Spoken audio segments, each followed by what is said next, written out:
Hi, Assalamualaikum to my friends and our lecturer, Madam Maswani. So today we're going to present about topic 3, natural disaster and children trauma. So our group chose Kelantan. So before we start, I would like to introduce ourselves. My name is Noli Ariana binti Muhammad. My name is Sharanya Bhuwan. My name is Jamana Deviana Prabhashankar. My name is Mohammed Ahmad. My name is Sarendra. So finish with introduction. I will pass with Saranya to start the introductions. Okay, today our group will present the impact of flood disaster on children development in Kelantan. Okay, first of all, natural disasters are unexpected events that cause damage to people, property and the environment. In Malaysia, floods are the most common natural disaster, especially during the monsoon season. Among all affected groups, children are one of the most vulnerable because they are still growing and developing. Floods can affect not only their physical health but also their emotional well-being, learning abilities and social development. Next slide.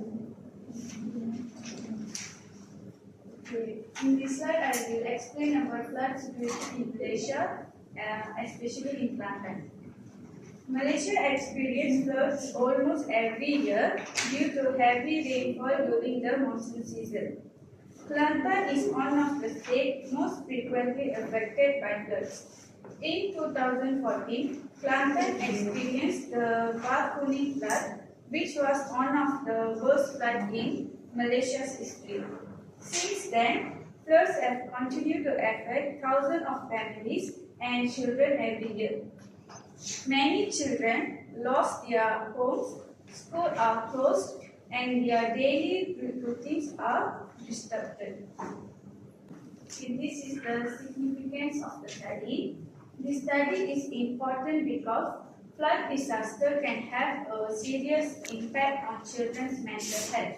Many children may experience stress, anxiety, depression, or even post-traumatic stress disorder, also known as PTSD, after experiencing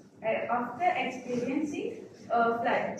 Flood can also interrupt children's education and affect their normal development. By understanding this psychological effect, parents, teachers, and the government can provide better support and child-centered disaster management. This also helps children recover and become more resilient after a disaster. That's all from my part. I pass my thing.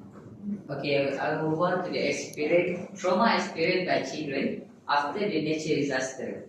Okay, so why does children are especially vulnerable to this kind of natural disaster?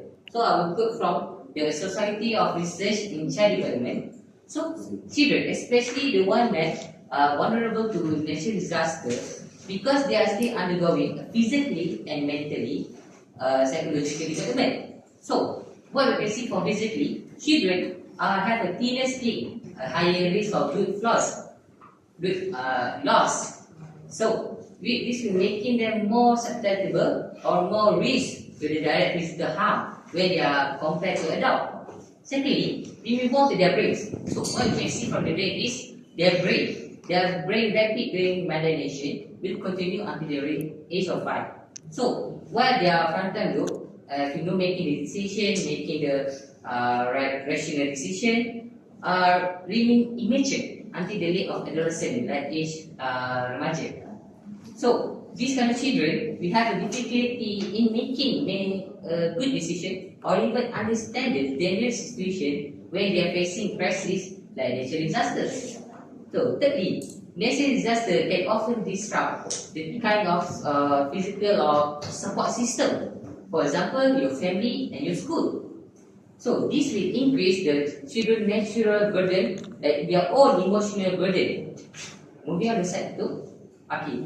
On the slide 2, we focus on the mental health impact on the children. I will focus on the PTSD. So according to statistics of Malaysian Health Movement, about 46% of Malaysian children aged from 10 to 12 have shown a PTSD symptom at like 6 months after that, after the 2004 tsunami. I reminiscing back to 2004 tsunami that happened in India, affected mostly our coastline, for example, Penang, Langkawi Island, and Kedah. The common symptoms that have shown in that are, first of all, in nightmare, their disturbing memories and sleep terrors.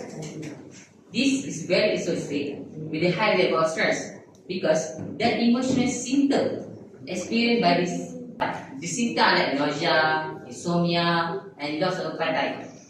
Okay, this kind of physical symptom have affect the trauma not only on the mental health but also on the physical body. Moving on to the third slide. Okay, the third slide is how you can regulate emotional regulation difficulty. So the first impact recorded by BBC News, this kind of impact have impact deeply into physical and emotional regulation of the children. So children are very unable to effectively control their emotion. We have a hard time to regulate their understanding of the situation and environment. So let's highlight by Society of Research in Child Development, like the combination of the three things: the physical vulnerability, immature of brain, and the disruption of family and school support system, we create a higher or severe psychological burden on the children. So, naturally, children require not only a physical but also a mentally and social support in order for them to recover from this psychological impact. Okay, thank you. So I will be presenting about the psychosocial risk factors of flood in Kelantan. So, psychosocial risk factors refer to psychological, and social conditions that can negatively affect child's emotion, cognitive, and behavior development. Children are especially vulnerable because they often do not have the coping skills needed to deal with traumatic events like floods. This risk can be divided into four main categories, which is about individual, families, schools, and community factors. So first of all, I will be presenting about the individual factors. So after experiencing a flood, children may suffer from emotional distress such as fear, anxiety, sadness, confusion, and uncertainty. Some children become worried and another disaster may happen again. They may also show behavioral changes such as becoming irritable, withdrawn, clingy, or losing interest in activities they once enjoyed. In most severe cases, children may experience nightmares, difficulty sleeping, poor concentration, flashbacks, or even PTSD. The problems can affect both their learning and daily life. Next, about family factors. It often cause financial problem because homes, belongings, and jobs may lost or damaged. As a result, parents experience high level of stress. When a parent are emotionally overwhelmed, they may find it difficult to provide emotional support to their children. Family conflicts may also increase due to financial pressure. In some situations, children may even be separated from their parents during evacuation, causing additional fear and emotional distress. The third factor is about school factors. Flood may force schools to close or damage schools' building, interrupting children's education. Children may miss lessons, examinations, and daily routines, leading to poorer academic performances and lower motivations. Schools also provide emotional support and opportunities for children to interact with friends and teachers. When school remain closed for a long period, children may feel lonely, isolated, and lose an important source of support. And the last factor is about the community factor. Communities play an important role in helping children recover after disasters by providing healthcare, counseling, recreational activities, and social support. However, flood can damage roads, hospitals, and community facilities, making these services are difficult to access. Many families are also displaced to evacuation centers where living conditions may be crowded and stressful. Limited community support can increase children's feelings of stress, insecurity, and social isolation. That's all from my part. I will be asked To discuss about impact of organizational and community instability on children's development after flood disasters. Okay, let's move to the introduction. Okay. Today I will discuss the impact of organization and community instability on children's development after flood disasters. In Kelantan, floods not only damage homes and infrastructure but also disrupt schools, healthcare services, and community support system. According to France's ecological system theory, children's development is influenced by their environment. When these environments become unstable, children's cognitive, emotional, and social development can be affected. Next slide. Okay, the first one is firstly, in Kelantan, floods can disrupt children's cognitive development. According to California Department of Education 2025, cognitive development refers to a children's ability to think, learn, remember, and solve problems. During floods, schools may close, educational material may be lost, and children may be displaced from their homes. As a result, children miss learning opportunities and may fall behind academically. In addition, stress and trauma from the floods can reduce concentration and memory, making learning more difficult. The next one is disruption of emotional development. Floods in Kelantan also can affect children's emotional development. According to Birth 2023, emotional development involves understanding, expressing, and managing emotions. During flood disasters, children may experience fear, anxiety, sadness, and uncertainty. They may witness the destruction of their homes or be separated from familiar surroundings. Furthermore, school counselors and support services may not be available after the disaster. These factors can increase emotional distress and negatively can affect children's mental health. Next one. Thirdly, I would like to discuss about disruption of social development. According to Santra 2024, social development refers to a ability to build relationship, communicate, and interact with others. During floods, many families stay in evacuation centers and schools may remain closed for a period of time. This separates children from their friends, teachers, and community activities. As a result, children may feel isolated and have fewer opportunity to develop their social skills. However, the community support programs can help children to reconnect and rebuild the relationship. For the summary,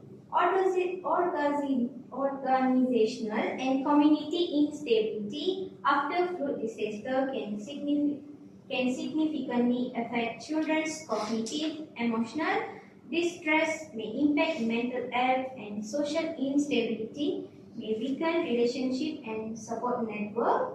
Therefore, government, schools, healthcare providers, and communities must work together to create a supportive environment that helps children recover and develop positively after the flood disaster.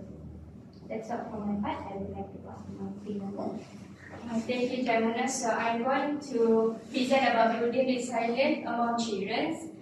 The next slide is as Sharanya said that natural disaster cannot be predicted or cannot be controlled. So by building resilience is the way is helping children recovery from trauma and become emotionally strong after a flood. So in my part, I will present three the three main factors, which is family support, school support, community support. The next slide. Family support, as I said, is the main role for students to boost their energy back. Family is the first sources of emotional support. Other than that, by parents, it can help children to feel safe, loved, and protected. Other than that, by family support also can help the student reduce their fear, their stress, and anxiety. The next slide. Here is the example of the family in Kelantan. I take example Amira's story, which is 10 years old, that from Rantau Panjang, Kelantan, who have been experienced several flooding her village.